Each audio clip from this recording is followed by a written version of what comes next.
Hi every one. So ഇന്നത്തെ വീഡിയോയിൽ നമ്മൾ നോക്കാൻ പോകുന്ന ടോപ്പിക്കാണ് ഇലക്ട്രോൺ ട്രാൻസ്പോർട്ട് ചെയിൻ എന്ന് പറയുന്നത്. ഇത് വളരെ ഇമ്പോർട്ടൻ്റ് ആയിട്ടുള്ളൊരു ടോപ്പിക്കാണ്. നമ്മൾ ഈ ചാനലിൽ നേരത്തെ ഗ്ലൈക്കോളിസിസ് കവർ ചെയ്തു, അതുപോലെ സിട്രിക് ആസിഡ് സൈക്കിളൊക്കെ കവർ ചെയ്തല്ലേ. ഏകദേശം 2 months ആവുന്നു നമ്മളത് കവർ ചെയ്തിട്ട്. അത് കഴിഞ്ഞിട്ട് എനിക്ക് എക്സാംസും കാര്യങ്ങളൊക്കെ ഉണ്ടായിരുന്നു. സോ എനിക്ക് വീഡിയോസൊന്നും അപ്ലോഡ് ചെയ്യാൻ പറ്റിയില്ല. ഇനി എനിക്ക് കണ്ടിന്യൂസ് ആയിട്ട് അപ്ലോഡ് ചെയ്യാൻ പറ്റുമെന്ന് വിശ്വസിക്കുന്നു. എനിവേസ് നമ്മുടെ topic electron transport chain. So നമ്മൾ ഈ ഗ്ലൈക്കോളിസിസ് ആണെങ്കിലും സിട്രിക് ആസിഡ് സൈക്കിൾ ആണെങ്കിലും ഇലക്ട്രോൺ ട്രാൻസ്പോർട്ട് ചെയിൻ ആണെങ്കിലും സെല്ലുലാർ റെസ്പിറേഷൻ പ്രോസസ്സിൽ നമ്മൾ ഇത്രയൊക്കെ സ്റ്റെപ്സ് ക്യാരി ഔട്ട് ചെയ്യുന്നതിൻ്റെ അൾട്ടിമേറ്റ് എയിം എന്ന് പറയുന്നത് എന്താണ്? ATP പ്രൊഡക്ഷനാണ് അല്ലേ.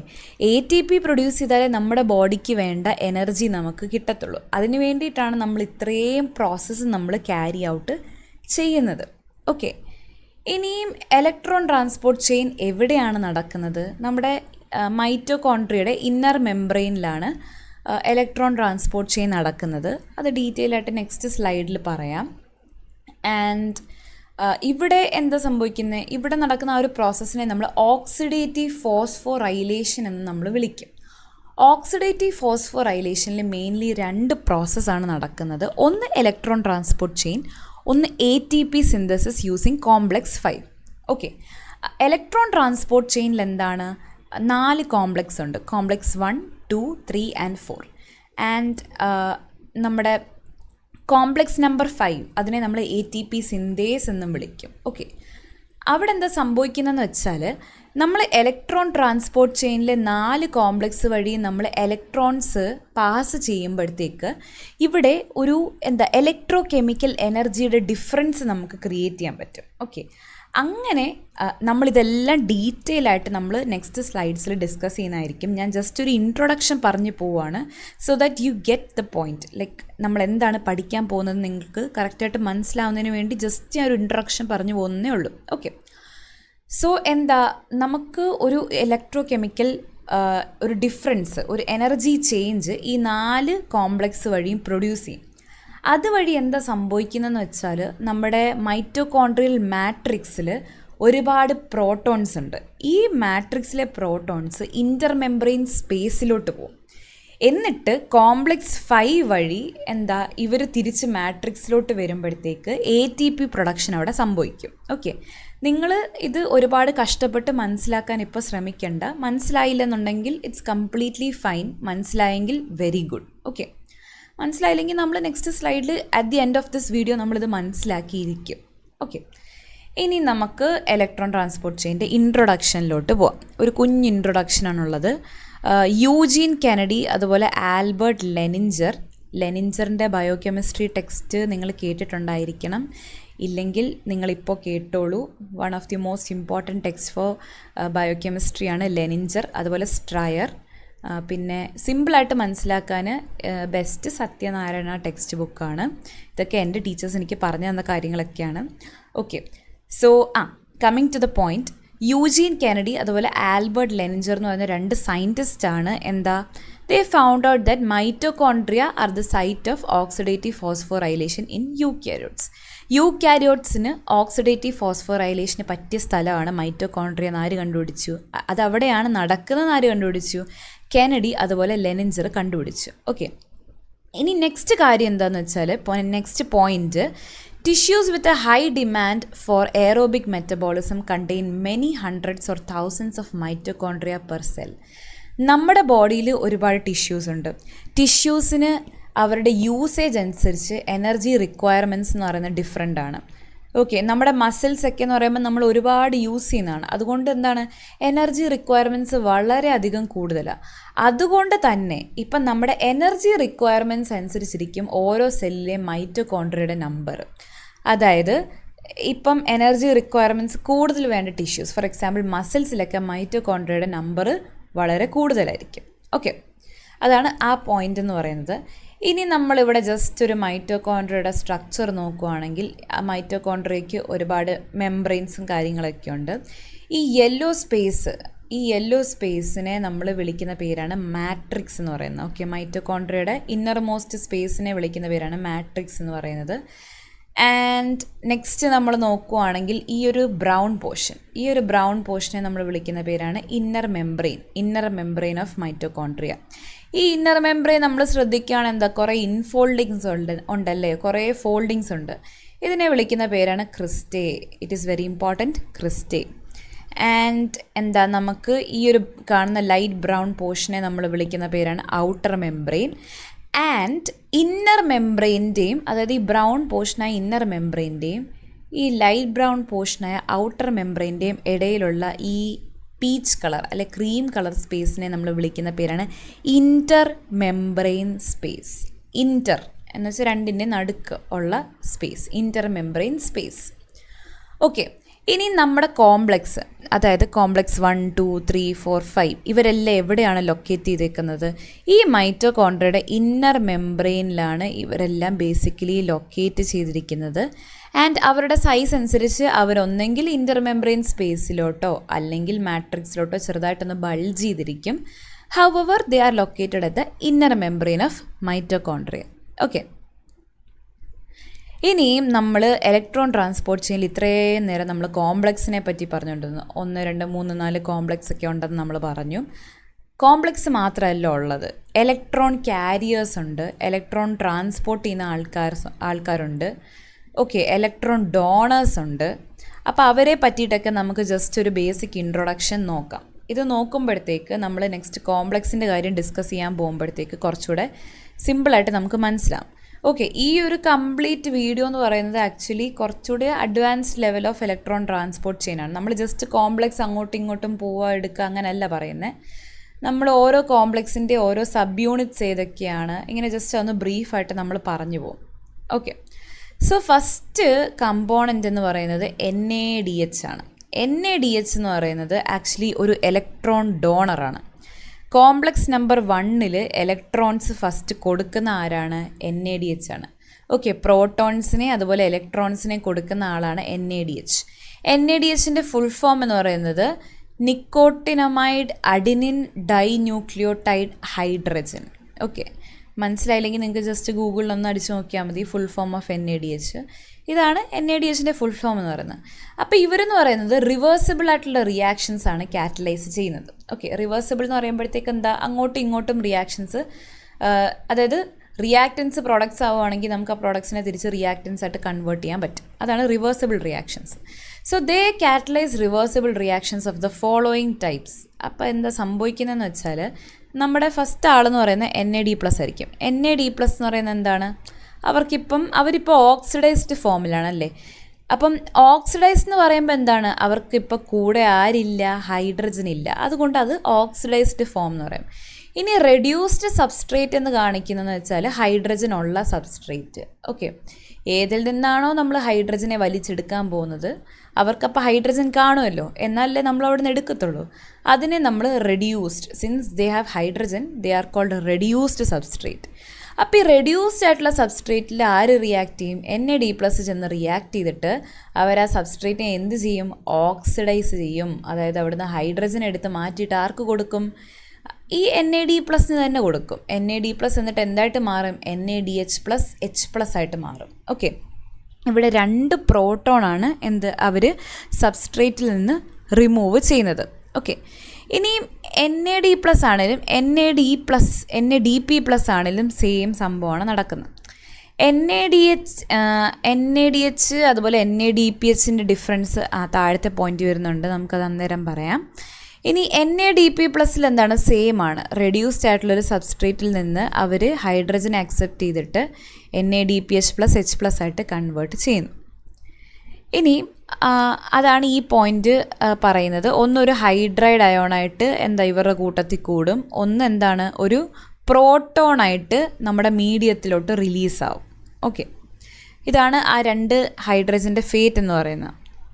സോ NADHൻ്റെ മെയിൻ ഫങ്ഷൻ എന്ന് പറയുന്നത് ഇവർ കാറ്റബോളിക് റിയാക്ഷൻസിലാണ് ഇലക്ട്രോൺസ് ക്യാരി ചെയ്യുന്നത്. ആൻഡ് NADPHൻ്റെ പ്രത്യേകത എന്ന് പറയുന്നത് NADPH is mainly related to anabolic reaction. What is the difference between catabolism and anabolism? Breaking down പ്രോസസ്സിനൊക്കെ നമ്മൾ വിളിക്കുന്ന പേരാണ് കാറ്റബോളിസം. ഫോർ എക്സാമ്പിൾ ഗ്ലൈക്കോളിസിസിൽ എന്താണ്? Glucose 6 carbon glucose 3 carbon pyruvate ആയിട്ട് ബ്രേക്ക് ഡൗൺ ആണ് ചെയ്യുന്നത്. ഓക്കെ, ഇനി അനബോളിക് റിയാക്ഷൻ എന്ന് പറയുന്നത് എന്താണ്? Building up റിയാക്ഷനാണ്. ഓക്കെ, കുഞ്ഞു കുഞ്ഞു സാധനങ്ങളിൽ നിന്ന് നമ്മൾ കോംപ്ലിക്കേറ്റഡ് സാധനങ്ങൾ ബിൽഡ് ചെയ്യുന്നതിനാണ് നമ്മൾ അനബോളിക് റിയാക്ഷൻ എന്ന് പറയുന്നത്. അപ്പോൾ അനബോളിക് റിയാക്ഷനിൽ ഇലക്ട്രോൺസ് സപ്ലൈ ചെയ്യുന്ന പണിയാണ് ആർക്കുള്ളത്? NADPHന് മെയിനായിട്ടുള്ളത്. NADPHൻ്റെ full form nicotinamide adenine dinucleotide phosphate hydrogen, ഒരു ഫോസ്ഫേറ്റും കൂടെ ഉണ്ട്. ഓക്കെ, അതാണ് NADSനെ പറ്റി പറയാനുള്ള ഒരു ഇൻട്രൊഡക്ഷൻ എന്ന് പറയുന്നത്. ഇനി അടുത്തത് ഫ്ലേവോ പ്രോട്ടീൻസ്. സോ നമ്മുടെ ഇലക്ട്രോൺ ട്രാൻസ്പോർട്ട് ചെയിനിൽ മെയിൻലി 2 ഫ്ലേവോ പ്രോട്ടീൻസ് ആണുള്ളത്. ഫ്ലേവോ പ്രോട്ടീൻസ് എന്ന് പറയുമ്പോൾ അവർക്ക് ഫ്ലേവിൻ ന്യൂക്ലിയോട്ടൈഡ് കാണും. എന്താണ് ഫ്ലേവിൻ ന്യൂക്ലിയോട്ടൈഡ്? ഇതാണ് ഫ്ലേവിൻ ന്യൂക്ലിയോട്ടൈഡ് എന്ന് പറയുന്നത്. ഈ ബ്ലാക്കിൽ കാണിച്ചിരിക്കുന്ന സംഭവമാണ് ഫ്ലേവിൻ ന്യൂക്ലിയോട്ടൈഡ് എന്ന് പറയുന്നത്. ഇത് ഇവിടെ ഫ്ലേവിൻ ന്യൂക്ലിയോട്ടൈഡ്, ഇവിടെയും ഫ്ലേവിൻ ന്യൂക്ലിയോട്ടൈഡ്. FADയുടെ സ്ട്രക്ചറാണ്, അതായത് ഫ്ലേവിൻ അഡിനിൻ ഡൈന്യൂക്ലിയോട്ടൈഡിൻ്റെ സ്ട്രക്ചറാണ് ഈ കാണുന്നത്. അതിൽ ഇവിടെ ഫ്ലേവിൻ മോളിക്യൂൾസ് ഉണ്ട്. ആൻഡ് FMN ഫ്ലേവിൻ മോണോന്യൂക്ലിയോട്ടൈഡിലും ഒരു ഫ്ലേവിൻ ഉണ്ട്. ഓക്കെ, സോ എന്താണ്? Flavoproteins contain flavin nucleotide അല്ലേ? ഫ്ലേവിൻ ന്യൂക്ലിയോട്ടൈഡ് നമ്മൾ കണ്ടല്ലോ. Either FMN or FAD. FMN flavin mononucleotide, FAD flavin adenine dinucleotide. Okay, ഇനി ഇവിടെ എന്താ സംഭവിക്കുന്നത്? ഈ ഫ്ലേവിൻ ന്യൂക്ലിയോട്ടൈഡിന് ഒന്നെങ്കിൽ ഒരു ഇലക്ട്രോൺ അക്സെപ്റ്റ് ചെയ്യാനുള്ള കേപ്പബിലിറ്റി ഉണ്ട്, അല്ലെങ്കിൽ 2 ഇലക്ട്രോൺ അക്സെപ്റ്റ് ചെയ്യാനുള്ള കേപ്പബിലിറ്റി ഉണ്ട്. ഒരു ഇലക്ട്രോൺ അക്സെപ്റ്റ് ചെയ്ത് കഴിഞ്ഞാൽ ഇവരുടെ സെമി ക്വിനോൺ ഫോമിലോട്ട് കൺവേർട്ട് ചെയ്യും. ഓക്കെ, ഒരു ഇലക്ട്രോൺ അക്സെപ്റ്റ് ചെയ്താൽ സെമി ക്വിനോൺ ഫോമിൽ ഇവർ കൺവേർട്ടാണ്. ഈ സെമി ക്വിനോണൊക്കെ യുബിക്വിനോൺ അറിയാവോ? കേട്ടിട്ടില്ലേ? അപ്പം നമ്മൾ യുബിക്വിനോൺ പഠിക്കാൻ നേരത്ത് സെമി ക്വിനോണും കാര്യങ്ങളൊക്കെ നമുക്ക് ഡീറ്റെയിൽ ആയിട്ട് എന്താണെന്ന് പറയാം. ഓക്കെ, ഒരു ഇലക്ട്രോൺ അപ്പം ഈ ഫ്ലേവിൻ ന്യൂക്ലിയോട്ടൈഡ് അക്സെപ്റ്റ് ചെയ്തിട്ട് സെമി ക്വിനോൺ ഫോമിൽ മാറും. അല്ലെങ്കിൽ 2 ഇലക്ട്രോൺ അക്സെപ്റ്റ് ചെയ്യും. 2 ഇലക്ട്രോൺ അക്സെപ്റ്റ് ചെയ്ത് കഴിഞ്ഞാൽ അവർ ആരായിട്ട് മാറും? FAD FADH2 ആയിട്ട് മാറും. FMN FMNH2 ആയിട്ട് കൺവേർട്ട് ചെയ്യും. ഓക്കെ, ആൻഡ് ഇവർക്കൊക്കെ എന്ന് പറയുമ്പോൾ എന്താണ്? റിഡക്ഷൻ പൊട്ടൻഷ്യലും കാര്യങ്ങളൊക്കെ ഉണ്ട്. സോ റിഡക്ഷൻ പൊട്ടൻഷ്യൽ എന്ന് പറയുമ്പോഴത്തേക്ക് ഇവർ ഇലക്ട്രോൺസിനെ അക്സെപ്റ്റ് ചെയ്യുന്നു, അതുപോലെ റിലീസ് ചെയ്യുന്നു. ഇലക്ട്രോൺ ട്രാൻസ്പോർട്ട് ചെയിനിൽ ത്രൂ ഔട്ട് നമുക്കതാണ് കാണാനായിട്ട് സാധിക്കുന്നത്. അപ്പോൾ അവിടെ റിഡക്ഷൻ പൊട്ടൻഷ്യൽ എന്ന് പറയുന്നത് അവരുടെ ആ ഒരു റെഡ്യൂസിങ് കേപ്പബിലിറ്റിയുടെ ബേസിസിലാണ് ഈ ഇലക്ട്രോൺ ട്രാൻസ്ഫർ അവിടെ നടക്കുന്നത്. ആൻഡ് ഈ ഫ്ലേവിൻ ന്യൂക്ലിയോട്ടൈഡ്സിൻ്റെ പ്രത്യേകത എന്താണെന്ന് വെച്ചാൽ ഇവർ ഏത് പ്രോട്ടീനുമായിട്ടാണോ അറ്റാച്ച്ഡ് ആയിരിക്കുന്നത് അവരെ ഡിപ്പെൻഡ് ചെയ്തിരിക്കും ഇവരുടെ റിഡക്ഷൻ പൊട്ടൻഷ്യൽ, അതായത് ഇലക്ട്രോണിനെ ട്രാൻസ്ഫർ ചെയ്യാനുള്ള, അക്സെപ്റ്റ് ചെയ്യാനുള്ള, അല്ലെങ്കിൽ ഡൊണേറ്റ് ചെയ്യാനുള്ള ആ ഒരു കേപ്പബിലിറ്റി എന്ന് പറയുന്നത് ഏത് പ്രോട്ടീനുമായിട്ടാണോ അറ്റാച്ച്ഡ് ഇരിക്കുന്നത് അവരെ ഡിപ്പെൻഡ് ചെയ്ത് ഇരിക്കും. സോ ഇതാണ് സ്ട്രക്ചർ. നെക്സ്റ്റാണ് യുബിക്വിനോൺ. യുബിക്വിനോൺ എന്ന് പറയുന്നത് വളരെ ഇമ്പോർട്ടൻ്റ് ആയിട്ടുള്ളൊരു കോമ്പണൻ്റ് ആണ്. യുബിക്വിനോൺ ഇലക്ട്രോൺ ട്രാൻസ്പോർട്ട് ചെയിനിൽ ഒരു കാരിയറിൻ്റെ ഫംഗ്ഷനാണ് പ്ലേ ചെയ്യുന്നത്. They carry electrons. ഒരു കോംപ്ലക്സിൽ നിന്ന് മറ്റൊരു കോംപ്ലക്സിലേക്ക് ഇലക്ട്രോൺസ് കൊണ്ടുപോവുക എന്നൊരു ഫംഗ്ഷനാണ് യുബിക്വിനോൺ ഉള്ളത്. യുബിക്വിനോണിനെ നമ്മൾ കോഎൻസൈം Q എന്നും വിളിക്കുന്നു. ആൻഡ് ഇവിടെ നമ്മൾ ആക്ച്വലി ഈ പിക്ചറിൽ Q എന്ന് പറഞ്ഞിട്ടാണ് നമ്മൾ യുബിക്വിനോണിനെ റെപ്രസെൻറ്റ് ചെയ്യുന്നത്. സോ എന്താണ് ubiquinone? Ubiquinone is a lipid soluble benzoquinone with a long isoprenoid side chain. Benzoquinone എന്ന് പറയുന്നത് ഈ സാധനമാണ്. ഐസോപ്രിനോയിഡ് സൈഡ് ചെയിൻ എന്ന് പറയുന്നത് ഈ സംഭവമാണ്. ഓക്കെ, ആൻഡ് ഇതാണ് യുബിക്വിനോണിൻ്റെ സ്ട്രക്ചർ എന്ന് പറയുന്നത്. സോ ഇവിടെ കണ്ടോ ബെൻസോക്വിനോൺ ഉണ്ട്, കണ്ടോ ബെൻസോക്വിനോൺ 2 O അപ്പുറത്തും ഇപ്പുറത്തും. ആൻഡ് ഇവർക്കൊരു ഐസോപ്രിനോയിഡ് സൈഡ് ചെയിൻ, കണ്ടോ സൈഡ് ചെയിൻ ഐസോപ്രിനോയിഡ് യൂണിറ്റ് അവർക്കുണ്ട്. ഇതാണ് യുബിക്വിനോൺ എന്ന് പറയുന്നത്. ഇനി യുബിക്വിനോണിൻ്റെ പ്രത്യേകത എന്താണെന്ന് വെച്ചാൽ it can accept 1 electron to become the semiquinone radical. സെമി ക്വിനോണിന് നമ്മൾ QH ഒരു ഡോട്ട് ഉണ്ട് ഈ ലെഫ്റ്റ് സൈഡിൽ. ഓക്കെ, ഒരു QH ഡോട്ട് വെച്ചിട്ടാണ് നമ്മൾ സെമി ക്വിനോൺ റാഡിക്കലിനെ റെപ്രസെൻറ്റ് ചെയ്യുന്നത്. ഈ ഒരു പിക്ചറിൽ നോക്കുകയാണെങ്കിൽ നമുക്ക് കാണാനായിട്ട് സാധിക്കും ഇവിടെ ഒരു പ്രോട്ടോണും ഇലക്ട്രോണും അക്സെപ്റ്റ് ചെയ്യുന്നു ആ ഒരു യുബിക്വിനോൺ. എന്നിട്ട് ആരായിട്ട് കൺവേർട്ട് ചെയ്യുന്നു? ആ ഒരു ഇലക്ട്രോൺ കണ്ടോ ഈ ഒരു ടോപ്പിൽ വന്ന് ഒരു ഡോട്ടായിട്ട് വന്നിരിക്കുന്നു. അങ്ങനെ നമുക്ക് semiquinone radical represented by QH dot. ഇനി ഇവർ വീണ്ടും എന്താണ്, ഇവർക്കൊരു ഇലക്ട്രോണോട് അക്സെപ്റ്റ് ചെയ്തിട്ട് ഇവർക്ക് എന്താ QH2 ഫോം ചെയ്യാനായിട്ട് സാധിക്കും. അതിനെ അത് ഫുള്ളി റെഡ്യൂസ്ഡ് ആണ്, നമ്മളതിനെ യുബിക്വിനോൾ എന്ന് വിളിക്കും. ഓക്കെ, അപ്പോൾ നിങ്ങൾ പ്രത്യേകം ഓർക്കണം, യുബിക്വിനോൺ ഒരു ഇലക്ട്രോൺ അക്സെപ്റ്റ് ചെയ്താൽ നമ്മളതിനെ സെമിക്വിനോൺ എന്ന് വിളിക്കും. ഓക്കെ, സെമിക്വിനോൺ ഫോം എന്ന് വിളിക്കും. നമ്മൾ കുറച്ച് മുമ്പേ ഫ്ലേവിൻ ന്യൂക്ലിയോടൈഡ്സിൻ്റെ കേസിൽ കണ്ട സെമിക്വിനോൺ ഇതുപോലെയാണ്. ഇനി ഇവർക്ക് 2 ഇലക്ട്രോൺ അക്സെപ്റ്റ് ചെയ്ത് കഴിഞ്ഞാൽ എന്താണ്, യുബിക്വിനോൾ, അതായത് QH2 ആയിട്ട് അവർക്ക് കൺവേർട്ട് ചെയ്യാനായിട്ട് സാധിക്കും. വളരെ ഇമ്പോർട്ടൻറ്റ് പോയിൻ്റാണ്, കാരണം കുറച്ചുകൂടെ കഴിയുമ്പോൾ നമ്മളിവിടെ പറയാൻ പോകുന്നൊരു സാധനമാണ് Q സൈക്കിൾ എന്ന് പറയുന്നൊരു പ്രോസസ്സ്. അതിൽ സെമിക്വിനോണും യുബിക്വിനോളും ഒക്കെ ഒരുപാട് നമ്മൾ യൂസ് ചെയ്യുന്ന ടേംസാണ്. നെക്സ്റ്റാണ് സൈറ്റോക്രോംസ്. സൈറ്റോക്രോംസ് എന്ന് പറയുന്നത് they are compounds with having strong absorption of visible light. Okay, അവർക്ക് iron containing heme prosthetic group ഉള്ള കുറച്ച് സംഭവങ്ങളാണ് സൈറ്റോക്രോംസ് എന്ന് പറയുന്നത്. അതുകൊണ്ട് തന്നെ അവർക്ക് വിസിബിൾ ലൈറ്റിനെ നല്ലപോലെ അബ്സോർബ് ചെയ്യാനുള്ള കേപ്പബിലിറ്റി ഉണ്ട്. മൈറ്റോകോൺട്രിയയിൽ മെയിൻലി 3 ക്ലാസ് ഓഫ് സൈറ്റോക്രോം ആണുള്ളത്, A, B, C. ഓക്കെ, അവരുടെ ലൈറ്റ് അബ്സോർപ്ഷൻ സ്പെക്ട്രയുടെ ഡിഫറൻസിലാണ് ഇവരെ A, B, C ആയിട്ട് നമ്മൾ ക്ലാസിഫൈ ചെയ്യുന്നത്. ആൻഡ് എയും ബിയും പിന്നെ അതുപോലെ കുറച്ച് സൈറ്റോക്രോം സിയിൽ തന്നെ പല ടൈപ്സ് ഉണ്ട്. അപ്പം എയും ബിയും അതുപോലെ കുറച്ച് സൈറ്റോക്രോം സിയും എന്താണ്, ഇൻ്റഗ്രൽ പ്രോട്ടീൻസ് ആയിട്ട് തന്നെ മെംബ്രെയിനിൽ മൈറ്റോകോൺട്രിയൽ മെംബ്രെയിനിൽ അറ്റാച്ച്ഡ് ആയിട്ടിരിക്കും. ഇൻ്റഗ്രൽ പ്രോട്ടീൻസ് എന്ന് പറയുമ്പോഴത്തേക്ക് അവർ they are embedded inside the membrane. Okay, അവർ പുറത്തോട്ട് എക്സ്റ്റെൻഡ് ചെയ്യുന്നില്ല, മെംബ്രെയിനുള്ളിൽ തന്നെ അവർ കാണും. പക്ഷേ നമ്മൾ സൈറ്റോക്രോം സി എല്ലാ സൈറ്റോക്രോം സിയും ഇവിടെ ഇൻ്റഗ്രൽ പ്രോട്ടീൻ അല്ല. നമുക്ക് വേണ്ട സൈറ്റോക്രോം സി എന്ന് പറയുന്നത് എന്താണ്, ഒരു കാരിയറായിട്ട് യുബിക്വിനോണിനെ പോലെ തന്നെ ഒരു കോംപ്ലക്സിൽ നിന്ന് മറ്റൊരു കോംപ്ലക്സിലിട്ട് ഇലക്ട്രോൺ ട്രാൻസ്പോർട്ട് ചെയ്യുന്ന ഒരു കാരിയറായിട്ട് ആക്ട് ചെയ്യും.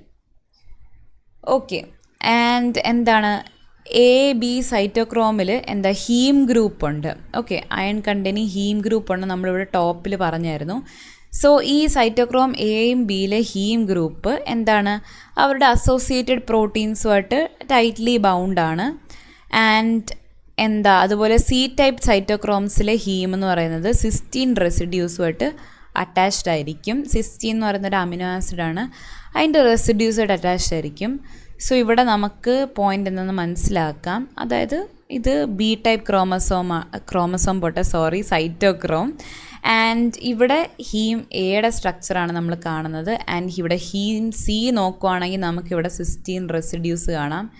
ഈ സിസ്റ്റീൻ റെസിഡ്യൂസുമായിട്ടായിരിക്കും സൈറ്റോക്രോം C അറ്റാച്ച്ഡ് ആയിട്ട് ഇരിക്കുന്നത്. നെക്സ്റ്റാണ് അയൺ സൾഫർ പ്രോട്ടീൻ എന്ന് പറയുന്നത്. അയൺ സൾഫർ പ്രോട്ടീൻ എന്ന് പറയുന്നത് അയണും സൾഫറും കൂടെ അറ്റാച്ച്ഡ് ആയിരിക്കും. ആൻഡ് സിസ്റ്റീൻ റെസിഡ്യൂസ് അവിടെ കാണുമായിരിക്കും. ഇനിയും അയൺ സൾഫർ സെൻറ്റർ എന്ന് പറയുമ്പോഴത്തേക്ക് സിമ്പിളായിരിക്കും. സിമ്പിൾ സ്ട്രക്ചർ എന്ന് പറയുമ്പോഴത്തേക്ക് ഒരു സിംഗിൾ അയൺ ആറ്റത്തെ ചുറ്റി 4 സിസ്റ്റീൻ SH ഗ്രൂപ്പ്സ് കാണും. അതായത് ഇവിടെ കാണിക്കുക സിമ്പിളായിട്ട്. ഇതൊരു സിമ്പിൾ സ്ട്രക്ചറാണ്. നടുക്കൊരു അയൺ ആറ്റം, ഈ അയൺ ആറ്റത്തിനെ സറൗണ്ട് ചെയ്ത് 4 സൾഫർ സിസ്റ്റീൻ ഗ്രൂപ്പ്സ് അറ്റാച്ച്ഡ് ആണ്. ഓക്കെ, ഇത് സിമ്പിൾ സ്ട്രക്ചർ. ഈ റൈറ്റിൽ കാണുന്ന സാധനമാണ് കോംപ്ലിക്കേറ്റഡ് ആയിട്ടുള്ള സ്ട്രക്ചർ. കണ്ടോ, 2 അയൺ ഗ്രൂപ്പ് അവർ തമ്മിൽ അങ്ങോട്ടും ഇങ്ങോട്ടും എല്ലാം ബോണ്ട് ഫോം ചെയ്ത് കോംപ്ലിക്കേറ്റഡ് ആയിട്ടുള്ള സ്ട്രക്ചറാണ് അവിടെ നമുക്ക് കാണാനായിട്ട് സാധിക്കുന്നത്. ഇനിയും ഈ അയൺ സൾഫർ പ്രോട്ടീൻസിൻ്റെ കൂട്ടത്തിൽ വളരെ ഇമ്പോർട്ടൻ്റ് ആയിട്ടുള്ള ഒരെണ്ണമാണ് റിസ്കി അയൺ സൾഫർ പ്രോട്ടീൻ എന്ന് പറയുന്നത്. റിസ്കി അയൺ സൾഫർ പ്രോട്ടീൻ എന്ന് പറയുന്നത് ഐ തിങ്ക് കോംപ്ലക്സ് 3 കാണുന്നതാണ്. സോ ഇവിടെ എന്താ സംഭവിക്കുകയെന്ന് വെച്ചാൽ ഒരു അയൺ ആറ്റം 2 ഹിസ്റ്റിഡീൻ റെസിഡ്യൂസുമായിട്ട് അറ്റാച്ച്ഡ് ആയിരിക്കും. കണ്ടോ, ഒരു അയൺ ആറ്റം ഇവിടെ 2 ഹിസ്റ്റിഡീൻ റെസിഡ്യൂസുമായിട്ട് അറ്റാച്ച്ഡ് ആയിരിക്കും. അതാണ് റിസ്കി അയൺ സൾഫർ പ്രോട്ടീൻ്റെ പ്രത്യേകത എന്ന് പറയുന്നത്. ആൻഡ് എല്ലാ അയൺ സൾഫർ പ്രോട്ടീനും ഇലക്ട്രോൺ ട്രാൻസ്ഫർ റിയാക്ഷനിൽ പാർട്ടിസിപ്പേറ്റ് ചെയ്യും. ആൻഡ് ഓൾസോ ഏകദേശം 8 അയൺ സൾഫർ പ്രോട്ടീൻസ് ആണ് മൈറ്റോകോൺട്രിയൽ ഇലക്ട്രോൺ ട്രാൻസ്ഫറിൽ പാർട്ടിസിപ്പേറ്റ് ചെയ്യുന്നത്. അത് നമുക്ക് ഓരോ കോംപ്ലക്സ് നോക്കുന്ന സമയത്ത് നമുക്ക് ഡീറ്റെയിൽ ആയിട്ട് പറയാം. സോ ഇതാണ് അയൺ സൾഫർ പ്രോട്ടീൻസ് എന്ന് പറയുന്നത്.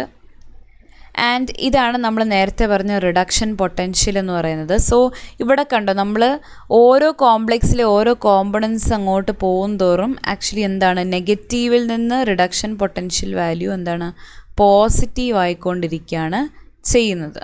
ഓക്കെ, സോ ഇത് reduction potential just in case നിങ്ങൾക്ക് നോക്കാൻ വേണ്ടിയിട്ട്. ആൻഡ് ഇനി നമ്മൾ മെയിനായിട്ട് ഇലക്ട്രോൺ ട്രാൻസ്പോർട്ട് ചെയിൻ നമ്മൾ പഠിക്കാനായിട്ട് പോവാണ്. സോ ഇലക്ട്രോൺ ട്രാൻസ്പോർട്ട് ചെയിനിൽ ഇതാണ് ഇലക്ട്രോൺ ട്രാൻസ്പോർട്ട് ചെയിൻ എന്ന് പറയുന്നത്. ഇവിടെ 4 കോംപ്ലക്സ് ഉണ്ട്. Complex 1, 2, 3 and 4. This is complex number 1, this is complex number 2, this is complex number 3 and this is complex number 4. ഇതിൽ ഇൻഡിവിജ്വലായിട്ട് ഓരോ നമുക്ക് റിയാക്ഷൻസ് എന്താ നടക്കുന്നതെന്ന് നോക്കാം. ഫസ്റ്റാണ് കോംപ്ലക്സ് നമ്പർ 1. കോംപ്ലക്സ് നമ്പർ 1നെ നമ്മൾ NADH യുബിക്വിനോൺ ഓക്സിഡോ റിഡക്റ്റേസ് എന്ന് വിളിക്കും, അല്ലെങ്കിൽ NADH ഡീഹൈഡ്രോജനേസ് എന്ന് വിളിക്കും. ഇത് കേട്ടിട്ട് നിങ്ങളാരും പേടിക്കേണ്ട. ഇതിൻ്റെ പിന്നിലെ കോൺസെപ്റ്റ് എന്ന് പറയുന്നത് വളരെ സിമ്പിളാണ്. ഓക്കെ, ഇതിൻ്റെ പിന്നിലെ കോൺസെപ്റ്റ് നമുക്ക് ഈ ഫുൾ സംഭവം എക്സ്പ്ലെയിൻ ചെയ്ത് കഴിയുമ്പോഴത്തേക്ക് മനസ്സിലാവും. സോ കോംപ്ലക്സ് നമ്പർ 1ൻ്റെ പ്രത്യേകത എന്താണെന്ന് വെച്ചാൽ ഇറ്റ് ഈസ് എൽ ഷേപ്ഡ് ആണ്. ഒരു ആം എന്ന് പറയുന്നത് ഇന്നർ മെംബ്രെയിനിൽ കാണും ആൻഡ് മറ്റേ ആം എന്ന് പറയുന്നത് മാട്രിക്സിൽ എക്സ്റ്റെൻഡ് ചെയ്ത് കാണും. ഫിഗർ നമുക്ക് നോക്കാം. ഇതാണ് നമ്മുടെ കോംപ്ലക്സ് നമ്പർ 1 എന്ന് പറയുന്നത്. കണ്ടല്ലോ, എൽ ഷേപ്ഡ് ആണ്. ഞാനിത് ജസ്റ്റ് മായ്ച്ച് കളഞ്ഞേക്കല്ലേ, നെക്സ്റ്റ് എക്സ്പ്ലെയിൻ ചെയ്യാൻ നേരത്ത് ഡിഫിക്കൽട്ടായിരിക്കും. സോ എൽ ഷേപ്ഡ് ആണ്. ഒരു ആം എന്ന് പറയുന്നത് എന്താണ്, ഇത് ഇന്നർ മെംബ്രെയിൻ ആണ്, ഇത് ഇന്നർ മെംബ്രെയിൻ, ഇത് ഇൻ്റർ മെംബ്രെയിൻ സ്പേസ് ആണ്, ഇത് മാട്രിക്സ് ആണ്. ഓക്കെ, സോ ഒരു ആം എന്ന് പറയുന്നത് എന്താണ്, ഇന്നർ മെംബ്രെയിനിൽ തന്നെ കാണുന്നു. ഒരു ആം എന്ന് പറയുന്നത് മാട്രിക്സിലോട്ട് എക്സ്റ്റെൻഡ് ചെയ്ത് കാണുന്നു. അതാണ് ഇവിടെ പറഞ്ഞ പോയിന്റ് എന്ന് പറയുന്നത്. And complex number 1 is composed of 45 different polypeptide chains and എന്താണ് FMN ഉണ്ട് അതിനകത്ത്.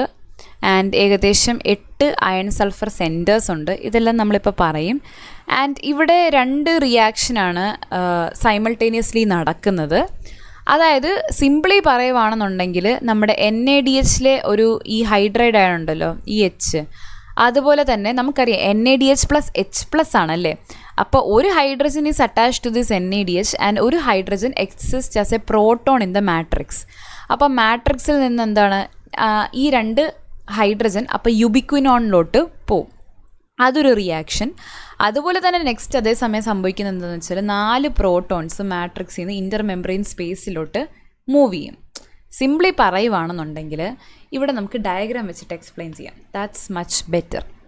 സോ ഇത് നമ്മുടെ മാട്രിക്സ് ആണല്ലേ. മാട്രിക്സിൽ നമുക്ക് ഇലക്ട്രോൺ ഡോണർ ആരാണ്, NADH പ്ലസ് H+ ആണ്.